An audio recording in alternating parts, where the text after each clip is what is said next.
What's going on, guys? Welcome back to the channel. We're back to work on the Ninja H2. And our next plan of action is a beautiful DID Super Street gold chain for that rear wheel. These are absolutely my favorite chains to use. I even got a 520 on the Brutale gold DID chain. They look so good. Now the H2 runs a 525 front and rear sprocket, and you don't really want to size down because these bikes are so powerful that they'll really stretch those 520 chains, because 520 is a smaller link and 525 is a little bit larger and beefier of a link. So I did not get 520 sprockets for the front and rear. I just left them stock at 525, and we got a 525 gold chain. And you guys know where I like to get my chains and sprockets from. Sprocket Center. I got it on the toolbox. This came in next day. Let's install it on the H2.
Well, with our Motion Pro toolkit that we've been using since the beginning of this channel, we've got our gold 525 DID chain fully installed with that new master link. The last thing we need to do is mushroom out these ends so that this side of the master link will not slide out while we're riding. But we have plenty of grease in there along with both seals on each side. We are looking golden, literally. Now there is a bit of slop in the chain, and that's because we have the hub adjusted all the way forward at this time. Now with plenty of room to move this wheel back on the eccentric hub adjustment, we'll be able to adjust it properly with the right amount of tension. So now I'm going to swap over on this Motion Pro toolkit, this adapter, which this ball end goes right on the end of the rod through the master link, and we'll press it on just ever slightly to mushroom out the ends.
Well, we decided to go with the OEM kickstand because this aftermarket Brox kickstand is for racing. As you can see, it's adjustable, so when you lower the bike in the front and the rear, you can shorten up the kickstand and still use it. Also, this thing is super light, so I imagine it's either aluminum or is this titanium? But the OEM one was given to me by the previous owner with a bunch of other parts, so we got that installed real easily, and the kickstand switch mechanism is installed behind it, so everything should work just like from the factory. Plus that beautiful gold DID chain behind it really accents this side of the bike now. The rear eccentric hub is all torqued down with plenty of slack in the chain, even though I really should have my little brother sit on this bike and then I should adjust the rear chain because of this single-sided swing arm eccentric hub design. Just like we did on the Brutale. Now, moving on, what could we do next? Oh, I know, the seat. This one is green and it's got its fair bit of wear on it. So we have a custom design made by Tappezzeria I've used Tappezzeria on so many rebuilds like the Triple R, the RSV4, the Brutale, and I absolutely just love these designs, and everything is so customizable. They're super easy to work with. I've got a discount code for you guys in the description if you want to do this to your motorcycle seat, but let's install this and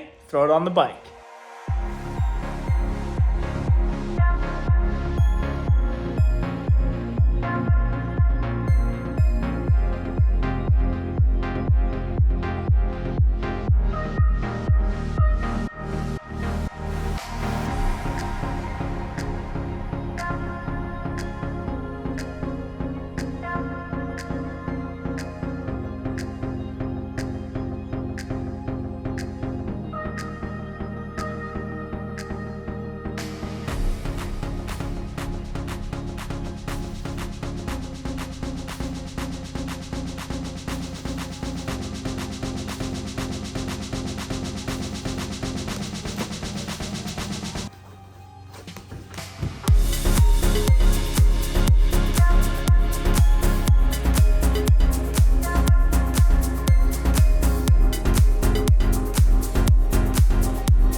Well, there we go, guys. Our brand new seat cover for the H2. 100% customized with gray stitching, our logo, and that Ninja H2 on the side. Plus, I love the memory foam in these, and it has this rough grip on the top, so it's still grippy, but also very soft and cushiony, which is the perfect combo for me. Domenico and I at Tappezzeria customized this seat by simply sending over my logo file, which they were able to stitch in perfectly in the seat, and then we just used the Ninja H2 font and lettering for the sides, and we decided to only go with one gray strip here and leave this back strip black to match the whole blacked out H2 vibe. Like you can see, that is an old Tappezzeria seat cover. They're simply the best. And whoever did this before me had two of the green stripes on the top. We just went with one stripe and gray. Now, something I noticed, they recently updated their logo on the seats. You got TPZ on the side and the full Tappezzeria Italia on this one. Now, the seat installs by sliding up underneath, and then it gets bolted down behind this cover, and that is going to look so good. And the reason we went with gray, because on the side of the bike here on this beauty shot, you've got a gray case cover here, gray pedals, and the silver grayish exhaust, which will accent perfectly with that seat. The tank's not in, so we can't go fully down on that, but it already looks so good. I'm always so happy with these seat covers. And guys, it is so easy to do this yourself. I highly recommend a pneumatic staple gun. These make the process way easier, and the only other tools you need is a pick and pliers to remove all the old staples off of the old one.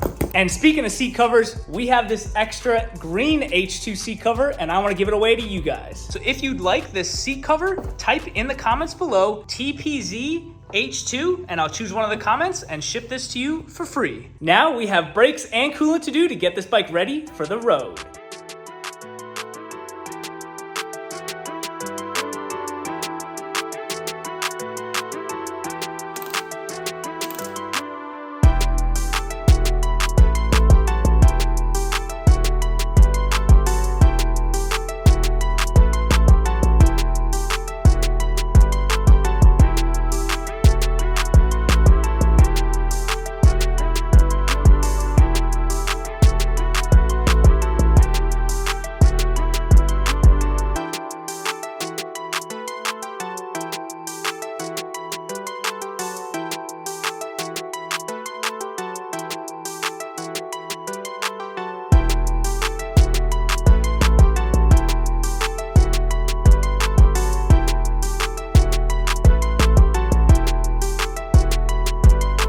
Pneumatic brake bleeder hooked up to the front left caliper, I'm going to connect it with the air, turn it on, and let all the air get sucked out of the system.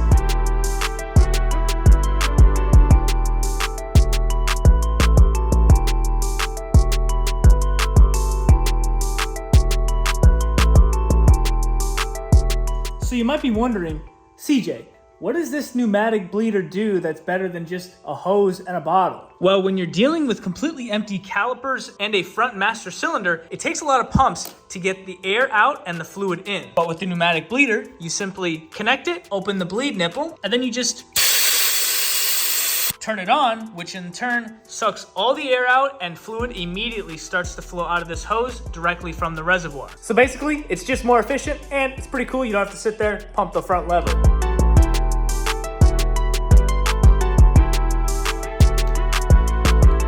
So now we have some pressure in that front brake, which means we've got fluid in all of the lines and the front calipers that we originally had nothing in when we took everything apart for that engine removal. Another cool thing with the pneumatic, so you won't take this hose off just yet. You flip this on, it's gonna be loud, you can't hear me, but you flip it on and then you pop this hose off, and all the fluid in here doesn't drip all over the place. It goes directly into the tank with the pressure.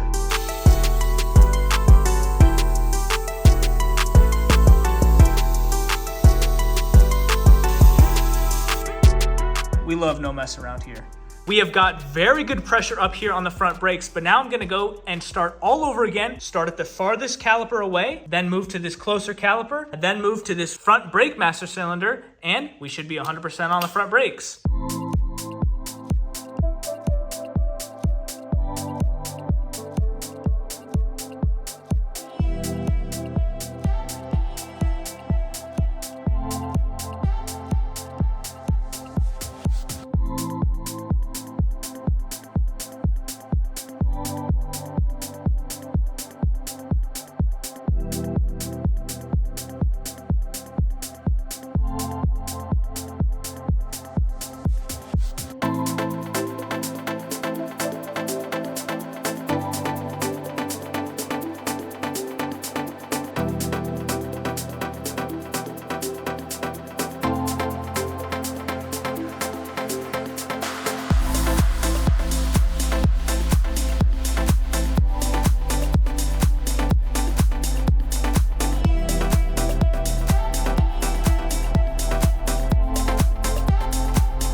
Well, we have brakes and a clutch. The clutch weirdly took me way longer because I learned a few things that I wasn't doing properly. First, I needed to clean out this master slave cylinder for the clutch, so I popped that off, greased the inside where it connects to the rod that pushes the clutch plates in and out every time this hydraulic clutch gets squeezed in or out. Then with this machine at over 60 PSI, we were able to start getting fluid to come all the way down these lines right here and then come out this top of the clutch slave cylinder. So then after we got fluid coming out of there, we weren't getting any fluid out of here. And that's because this lever I did not have all the way open to get the maximum squeeze in this master cylinder. So we eventually got it, and this clutch lever is nice and tight. But we are gonna need to swap out this bracket and this cup eventually when those parts come in. So I just left just the minimum amount of fluid in it for now. So we end up not wasting much of that super awesome RT700 torque brake fluid. And the main reason we're doing the clutch and brake right now instead of waiting for that reservoir is we have our motorcycle vehicle inspection coming up next week, and we gotta be ready for that. Now we gotta move to the rear brake and get that dialed in. But this is gonna be no easy task because this is an underslung rear caliper.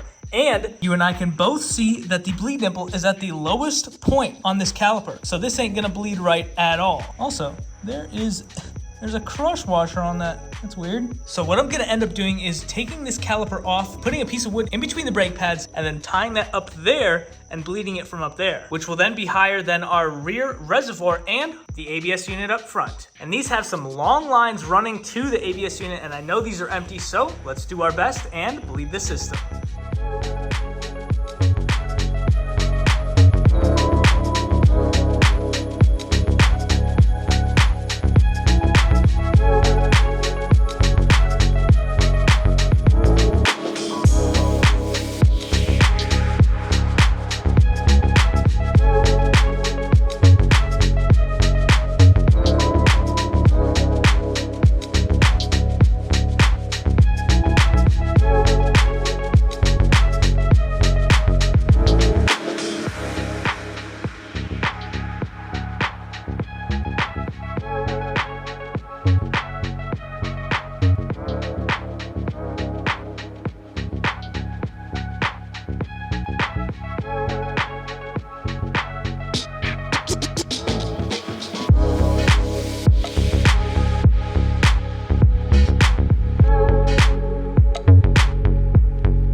Rear brake is complete. It works perfectly. Big thanks to the little bro for that help on the rear brake.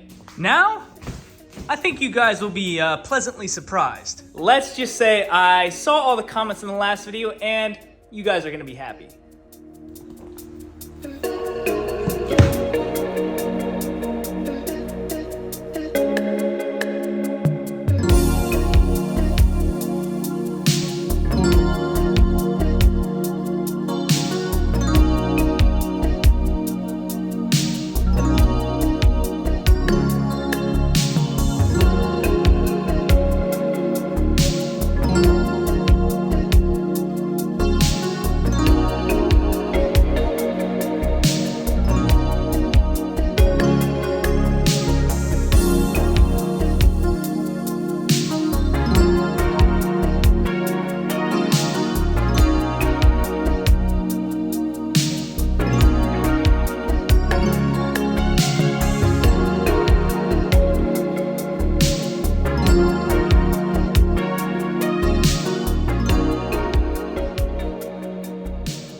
Well, you guys asked for it, so we got it. $5,000 worth of carbon for this Ninja H2. We let the products speak for themselves around here, so we went with the best RPM carbon for all of these pieces. And I did get you guys a discount code, CJMedia10, for 10% off. I don't make a dime off the code, but it does give you guys 10% off some of the best carbon that there is. Man, I don't know where to start. I'm so excited. Let's get to it.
Carbon is the way to go. This looks so good on this platform right here. This H2 is the perfect bike to feature a full carbon fairing kit. I am getting a little flashback back to the day when we did our R1M in full carbon. Same glossy twill throughout the whole bike, and it was from RPM. So we have been working with RPM for a while, and like I said, their stuff is fantastic. We are using those 3mm Kawasaki OEM Allens on these carbon fairings with a plastic washer in between that and the carbon to not damage that clear coat. And interestingly enough, these sides are not identical. This side features 2 bolts on the inside, and this other side features 2 push pins. I don't know why they did that, but they're not identical. Now we swapped over this inside OEM piece because it had broken tabs on the bottom here. Thankfully, we had an extra to swap in. Now regarding this center seat piece, RPM does not make this tiny piece that sits in the middle of the back of the tail. So either I was gonna run that OEM rear seat piece or just take this off and paint it matte black, which will probably match the rest of the bike real well. But that can be for later. Let's continue with this carbon.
All right, heel guards. The rear mud guard is on along with the full tail, except for the piece that goes right behind the seat. Man, the weave on this looks so good. It is perfect. And I really like how the weave is symmetrical on these rear tail pieces. The gloss on the chain guard along with that gold chain matches so well. You just cannot go wrong with gloss. But anyway, guys, that is going to be all for tonight. We're still waiting on some odds and ends from Kawasaki, like a spring, bits and pieces all over the rest of this bike. And unfortunately, I can't continue on the carbon on the front of this bike until those pieces come in from Kawasaki. So we're kind of at a standstill, including these DRLs and such. And I'm still trying to work out a carbon tank option. Some of the carbon tanks actually don't work with the OEM seat and they have a small fuel capacity. So I'm trying to figure out what we want to go with. And don't get me wrong, I would take this thing for a rip right now because we have a clutch, we've got brakes, and we've got a chain. But the one thing I am missing is this rectifier. And I don't want to ruin anything without having this plugged in. I know we started it earlier without this plugged in and gave it a few revs. I don't know what damage having this not plugged in will cause on the battery and the ECU. So thank you guys for all the comments on the last video. Carbon was the way to go. We will catch you guys in the next one.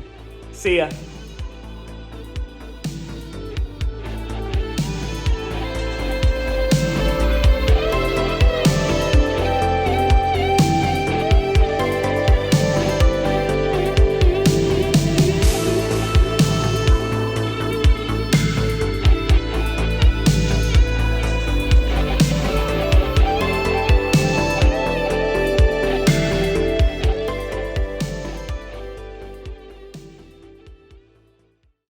All right, a little bonus content for you guys. I got sent this package from a subscriber, and apparently it's an LED riding backpack. So we're gonna open this thing up and see what it's all about. Okay, first off, this thing is super light, and we have a fast LED display charger. And that's all that's in the box. Let's open this backpack up. Okay, it's a backpack, and I think this is like an LED screen on the back side of it. That's actually perfect size, nice and light. Let's see what's in here. So this cord must plug into this battery charger that we have here. It's like one of those portable fast chargers. Okay, we got it plugged in. It says 83%.